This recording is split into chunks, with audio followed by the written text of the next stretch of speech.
News, सच जरूरी है। यह है MNS न्यूज नेटवर्क और आप देख रहे हैं MNS न्यूज टीवी। मैं हूं आपके साथ सोनल। तो आइए देखते हैं आज की कुछ खास खबर। यह खबर संभाजी नगर से सामने आ रही है।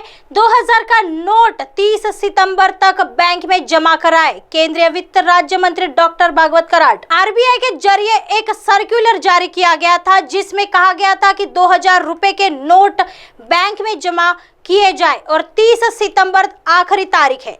6 महीने का समय दिया गया है। RBI ने लोगों को चुनौती दी है कि वे अपने पास मौजूद सभी 2000 नोट बैंक में जमा कराएं।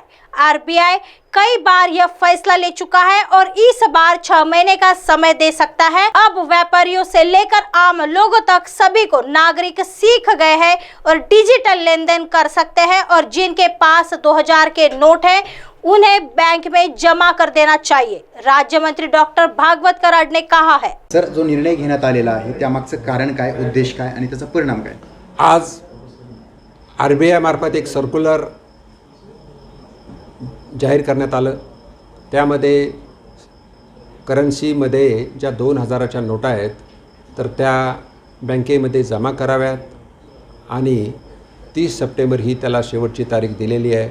6 महिन्याचा वेळ आहे आणि ही RBI ही एक ऑटोनॉमस बॉडी असल्यामुळे जनतेला त्यांनी आवाहन केलं की आपल्याकडे असणाऱ्या नोटा सर्व बँकेमध्ये जमा कराव्यात। एका वेळेस 20,000 आपण जमा करू शकतो, या पण त्या सर्क्युलरमध्ये लिहिलेलं आहे। RBI एक ऑटोनॉमस बॉडी आहे आणि RBI अशा प्रकारचा निर्णय बऱ्याच वेळेस घेऊ शकते आणि घेतलेला आहे। बरं, सर्वसामान्यांचे काही दिवसांपूर्वी हाल ऐकायला मिळाले होते, पाहायला मिळाले होते, असं काही होऊ शकतं का यावेळेस? यावेळेस तसं काही होणार नाही आहे, कारण सफिशियंट टाईम 6 महिन्याचा टाईम दिलेला आहे आणि त्याचबरोबर आता प्रत्येकजण अगदी स्ट्रीट व्हेंडरपासून ते व्यापाऱ्यापर्यंत ते उद्योजकापर्यंत डिजिटल ट्रान्झॅक्शन्स त्यांना माहीत झालेलं आहे आणि डिजिटल ट्रान्झॅक्शन्स असल्यामुळे जो काय बँकेतला व्यवहार आहे तर तो डिजिटल ट्रान्झॅक्शन होतो आहे। सगळ्यांना कल्पना आहे, सगळ्यांना डिजिटल ट्रान्झॅक्शन शिकलेले आहेत, करता येतं आणि ज्यांना जमा करायच्यात तर त्यांनी ते बँकेमध्ये जाऊन कुठल्याही बँकेमध्ये ही लोक पैसा जमा करू शकतात।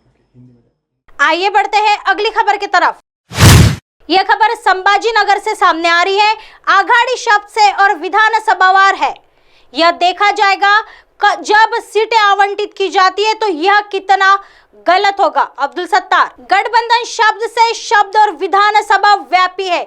एक बार विधानसभा खत्म हो गई तो देखा जाएगा कि सीटों के आवंटन के समय कितना खराब होगा और अगर गठबंधन होता भी है तो इसका असर शिव पर नहीं पड़ेगा। सेना बीजेपी गठबंधन 19 सीटें लड़ी और जीती। उनका सपना मत देखो, उनमें से 13 हमारे साथ हैं। वे देखेंगे कि हम 19 कैसे जीतेंगे। हमारे सुप्रीमो एकनाथ शिंदे साहब है, हम सब उनके आदेश का पालन करेंगे। अतः में यह सीट शिवसेना की है और शिवसेना ही रहेगी।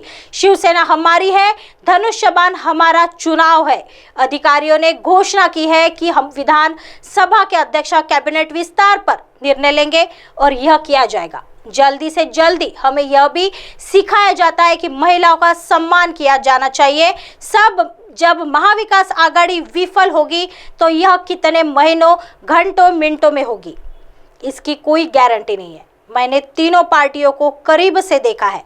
मैं 32 साल कांग्रेस में था।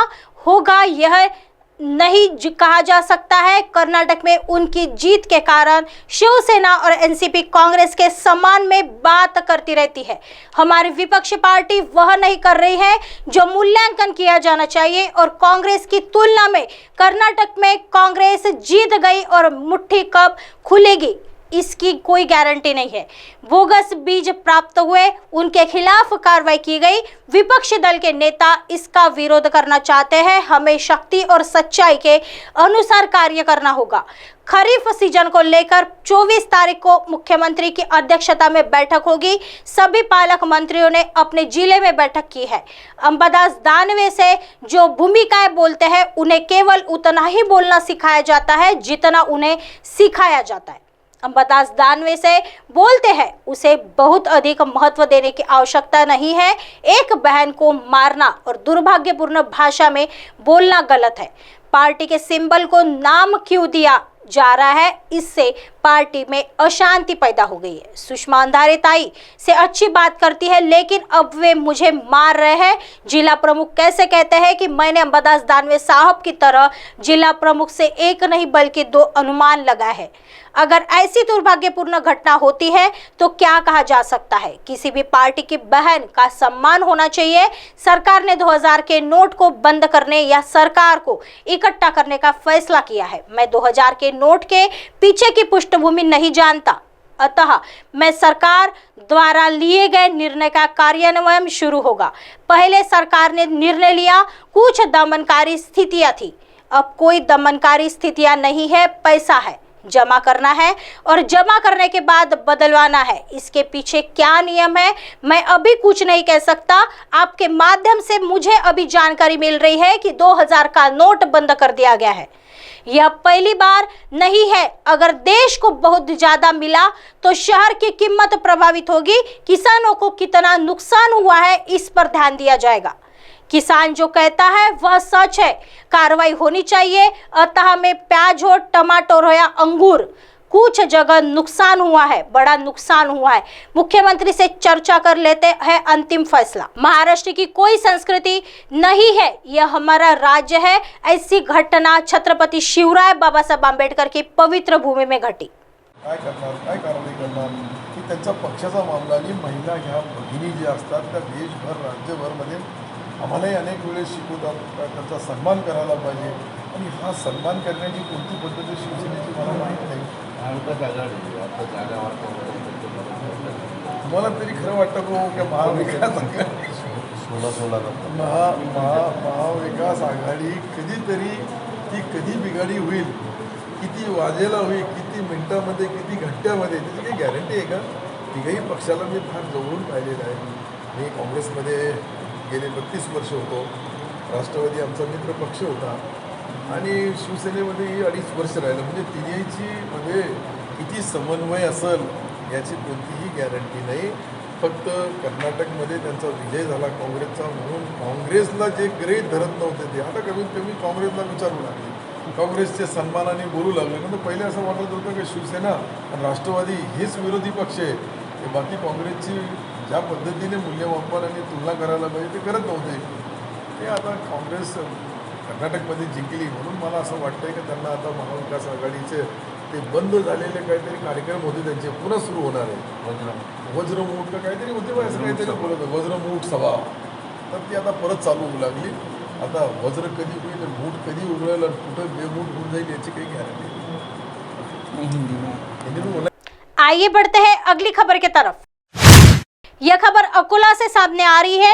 विधान परिषद में नेता प्रतिपक्ष अंबादास दानवे की प्रेस वार्ता। राज्य के विपक्ष के नेता अंबादास दानवे ने अकोला के पुलिस प्रशासन पर पथराव, आगजनी, निजी और सार्वजनिक संपत्ति को नुकसान पहुंचाने और उनके आलस्य के लिए जिम्मेदार होने का आरोप लगाया है। वह आज अकोला जिले के दंगा प्रभावित क्षेत्रों के निरीक्षण दौरे पर है और निरीक्षण के बाद प्रेस वार्ता की। यह आरोप उस समय लगाया गया था, लेकिन इस बार एक प्रेस कॉन्फ्रेंस में दानवे ने कहा कि भारतीय जनता पार्टी जातियों के बीच सामाजिक विभाजन पैदा करके अपने राजनीतिक हितों को हासिल करना चाहती है। पिछले कुछ दिनों में छत्रपति संभाजीनगर, शेगांव और अकोला में दंगे भड़के, लेकिन राज्य का गृह विभाग और स्थानीय स्तर का पुलिस प्रशासन पूरी तरह निष्क्रिय नजर आया। न केवल वे इन दंगों को रोक सके, बल्कि इस घटना के मुख्य आरोपी को भी जेल नहीं हो सकी। इसलिए मेरे जैसे लोगों और आम नागरिकों के मन में यह शंका है कि कहीं ये दंगे सरकार प्रायोजित तो नहीं कर रहे हैं। साथ ही पिछले 1.5 साल से अकोला में प्रताड़ना की घटनाएं बढ़ी है और कानून व्यवस्था का मुद्दा उठा है। उन्होंने पुलिस प्रशासन पर आरोप लगाया है कि यहाँ अपराधियों में पुलिस का खौफ नहीं है, उल्टा पुलिस अपराधियों का साथ दे रही है। साथ ही शिव सैनिकों ने इस दंगे में हिंदू समाज की रक्षा के लिए अपनी जान जोखिम में डाली है।